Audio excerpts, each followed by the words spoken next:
Hello everyone, and welcome to another Pop Culture Overload action figure review. We're going to continue taking a look at the return of Marvel Legends. This one is one that I was pretty excited for out of the line. He made an appearance at SDCC as an exclusive with some energy effects on him, but this is Thor in his new costume, and I really like this guy. Just awesome looking, bulky figure. I'm going to show you.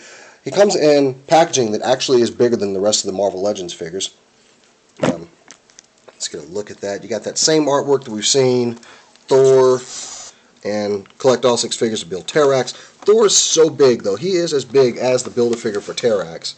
So he doesn't even come with any pieces. The other 6 do, as it says right there on the box. There's a look at Terrax, and you got that full shot of that artwork.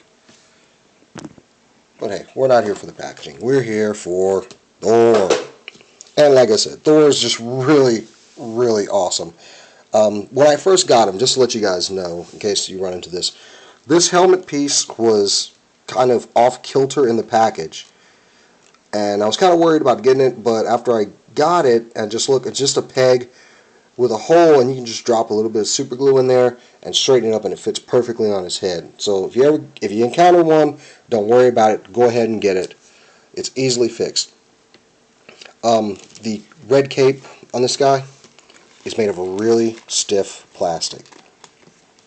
And it does hinder the articulation some, but I really like how it looks. It looks very windswept, especially with the continuation of the tunic here, which also looks like it's either being blown by the wind or the winds that he's generating with Milnor or whatever. But just a really great figure. This Thor's never been one of my favorite characters, but I know they've tried a lot of costumes with him over the years. This one finally works. This looks like something a warrior would wear in a battle with the armor and this battle helmet. This looks good. And I'm glad they finally got an updated costume to work with Thor. And I'm very happy with this. The Milnor is a really good size. You got a lot of weathering and detail on it. Classic looking. The only thing I don't like about it is, you got a nice long handle in there. I was hoping to get these loops, this loop in between his fingers, and unfortunately it's too small to fit there. I'm afraid I might break it, so I don't try, but it's just a little too small. I wanted to simulate that where he's swinging the hammer above his head, but a small thing. There's also nowhere to put the hammer on his person besides him holding it. Like, I thought this would kind of hold it a little bit. This actually is a flexible piece, but it's very stiff. I don't want to. It looks like it just pops on with a little peg right there, but I don't want to mess with it. It's fine him holding it. His only his right hand is made to hold it. His left hand is actually just molded open. You can kind of get some feeling, but that's about it. I really like the detail on this. The helmet looks very not. This one doesn't look as worn, but it looks like it's got some different colors in there. I like the plastic they use for that. The hair is, animated a bit, and you got some good detail on the face. The SDC version had a glowing hammer, and his eyes glowed like he was charging up lightning or something. But this one, I like this one. It's just, this sits there. It doesn't look like he's ready to beat somebody down. You can sit him with your other figures. Just really great looking. Articulation, well, look at these little discs on his chest, kind of reminiscent of the old costume, and they've got a lot of cracks and weathering on them. I like the paint used for that. We actually got 2 different shades in there, and that's a nice little detail they have to throw in. They didn't have to throw in.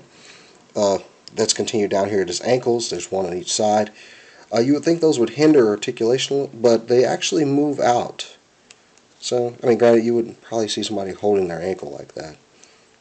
But of course, you got to twist the ankle back and forth. You've got a double knee joint, ball jointed hips, and yeah, that tunic does kind of hinder articulation. It's made of the same stuff that the cape is made of, so yeah. He's got an ab twist. I don't know if he has a waist twist. I haven't tried. It looks like he does not have a waist twist. I could be wrong, and it could just be stuck with some flash. I didn't considered until now. But he does twist at the torso. He got ball jointed arms, only single jointed. I'm sorry, he's got a twist of the bicep, but he's only got a single jointed elbow. You got a ball joint at the wrist.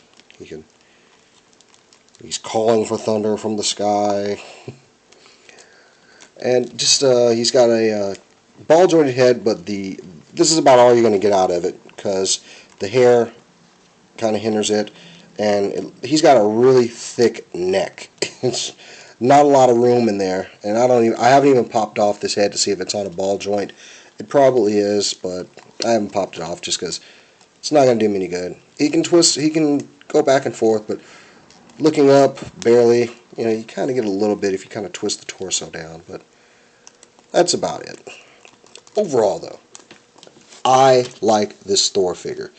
Good articulation, good sculpt, great paint apps. He's a little weak in the ankles, but that's kind of the par with big Marvel Legends figures. You get some nail polish, get some super glue, we can fix it, no problem. He's not that bad, though.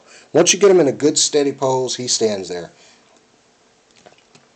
And he won't, well, he might fall over, but it's a really great representation of Thor. I'm glad to finally get this new costume.